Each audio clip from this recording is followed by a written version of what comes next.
ചന്ദ്രഗിരി ബംഗ്ലാവ് ഭാഗം 2.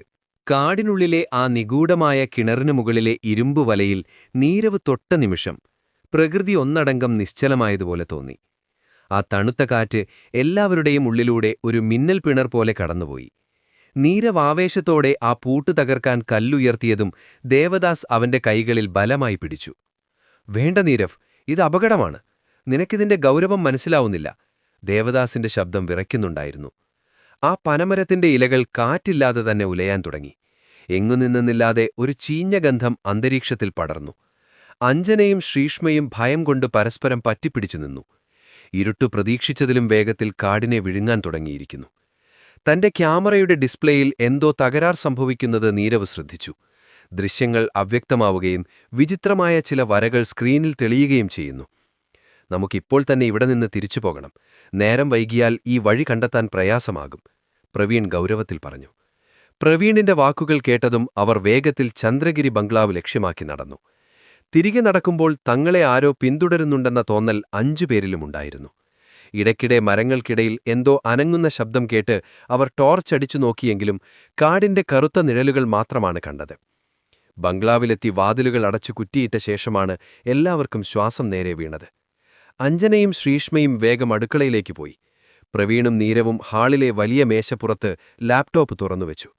ദേവദാസ് മാത്രം വരാന്തയിലെ ജനാലയിലൂടെ പുറത്തെ ഇരുട്ടിലേക്ക് നോക്കി നിൽക്കുകയാണ്. നീരവ്, ആ കിണറിനടുത്തു വെച്ചെടുത്ത ഫൂട്ടേജ് ഒന്ന് പ്ലേ ചെയ്, പ്രവീൺ പറഞ്ഞു. നീരവ് മെമ്മറി കാർഡ് ലാപ്ടോപ്പിലേക്ക് കണക്ട് ചെയ്തു. വീഡിയോ പ്ലേ ആയി തുടങ്ങി. അവർ 5 പേരും കിണറിന് ചുറ്റും നിൽക്കുന്നത് സ്ക്രീനിൽ വ്യക്തമാണ്. നീരവ് ക്യാമറ കിണറിന്റെ ആഴങ്ങളിലേക്ക് തിരിക്കുന്ന ഭാഗമെത്തി. പക്ഷേ സ്ക്രീനിൽ തെളിഞ്ഞ കാഴ്ച കണ്ട് അവർ അമ്പരന്നുപോയി.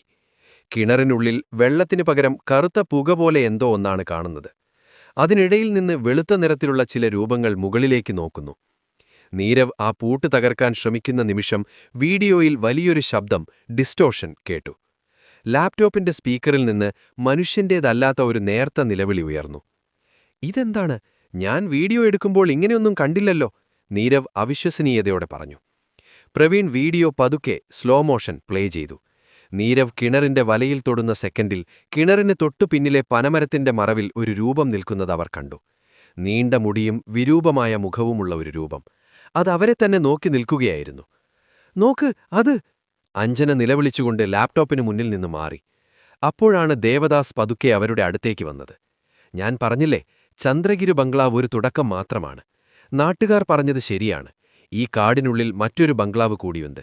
ഈ കിണറും ആ പഴയ ബംഗ്ലാവും തമ്മിൽ വലിയൊരു ബന്ധമുണ്ട്. ആ പഴയ ബംഗ്ലാവിൽ നിന്നാണ് ഈ ശക്തികൾ വരുന്നത്. നാട്ടുകാർ രക്തഗിരി എന്ന് വിളിക്കുന്ന ആ 2ാമത്തെ ബംഗ്ലാവിനെക്കുറിച്ച് അവർ ഗൂഗിളിൽ തിരയാൻ ശ്രമിച്ചു. പക്ഷേ ആ സ്ഥലത്തെക്കുറിച്ച് ഔദ്യോഗികമായ രേഖകളൊന്നുമില്ല. കുറച്ചു പഴയ ബ്ലോഗുകളിൽ മാത്രമാണ് ചന്ദ്രഗിരിയുടെ അയൽപ്പക്കത്തുള്ള ആ ശപിക്കപ്പെട്ട ബംഗ്ലാവിനെക്കുറിച്ച് പരാമർശമുള്ളത്. പണ്ടവിടെ ഒരു മന്ത്രവാദ കുടുംബം താമസിച്ചിരുന്നുവെന്നും അവർ ചില മന്ത്രങ്ങൾ പരാജയപ്പെട്ടതിനെ തുടർന്ന് അവിടെ തന്നെ ഒടുങ്ങിയതുമാണ് കഥകൾ പറയുന്നത്. നമ്മുടെ അടുത്ത ലക്ഷ്യം ആ 2ാമത്തെ ബംഗ്ലാവാണ്. അവിടുത്തെ രഹസ്യം പുറത്തു കൊണ്ടുവന്നാൽ നമ്മുടെ ചാനൽ ലോകം മുഴുവൻ ശ്രദ്ധിക്കും.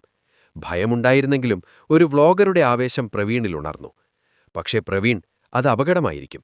ഈ വീഡിയോയിൽ കണ്ട രൂപം നമ്മളെ അങ്ങോട്ട് സ്വാഗതം ചെയ്യുകയല്ല, മറിച്ച് മുന്നറിയിപ്പ് നൽകുകയാണ്, ദേവദാസ് ശാന്തമായി പറഞ്ഞു. ആ രാത്രി അവർക്കുറങ്ങാൻ കഴിഞ്ഞില്ല. മുകളിലെ നിലയിൽ ആരോ നടക്കുന്നതുപോലെയും ജനലുകളിൽ നഖം കൊണ്ട് പോറുന്ന ശബ്ദവും അവർക്ക് കേൾക്കാമായിരുന്നു. ആ വലിയ ബംഗ്ലാവ് ഇപ്പോൾ അവർക്കൊരു ജയില് പോലെ തോന്നാൻ തുടങ്ങി. പുറത്തെ കാട് മുഴുവൻ തങ്ങളെ നിരീക്ഷിക്കുകയാണെന്ന ബോധം അവരെ വേട്ടയാടിക്കൊണ്ടിരുന്നു.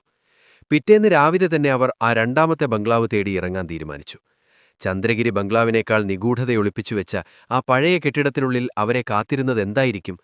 തങ്ങൾ അറിഞ്ഞോ അറിയാതെയോ വലിയൊരു ചതിക്കുഴിയിലേക്കാണ് നടന്നു നീങ്ങുന്നതെന്ന് ആ സുഹൃത്തുക്കൾ അറിഞ്ഞില്ല.